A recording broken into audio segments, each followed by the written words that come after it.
Nouvelle mésaventure pour Jérôme Kerviel. Des juges d'instruction ont rendu 2 non-lieux après les plaintes de l'ex-trader contre la Société Générale.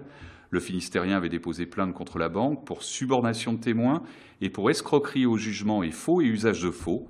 Jérôme Kerviel tente depuis plusieurs années d'obtenir la révision de son procès.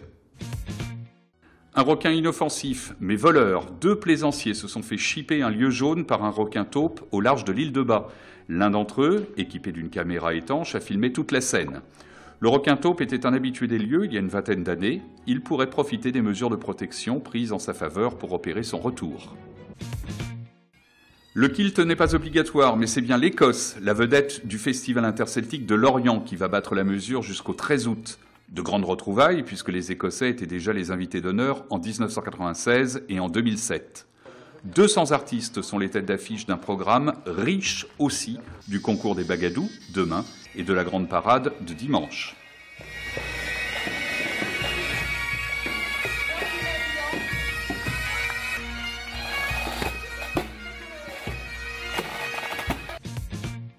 C'est d'ores et déjà un succès. C'est à guichet fermé que se tient jusqu'à dimanche la 18e édition du Festival du Bout du Monde à Crozon. 60 000 billets ont été vendus. Les journées et surtout les soirées vont être bien remplies. Pas moins de 57 concerts sont au menu, donnés par 35 groupes venus de 21 pays.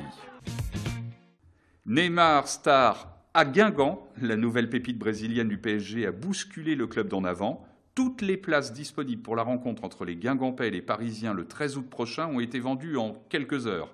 Et pour cause, Neymar pourrait jouer son premier vrai match au Roudourou.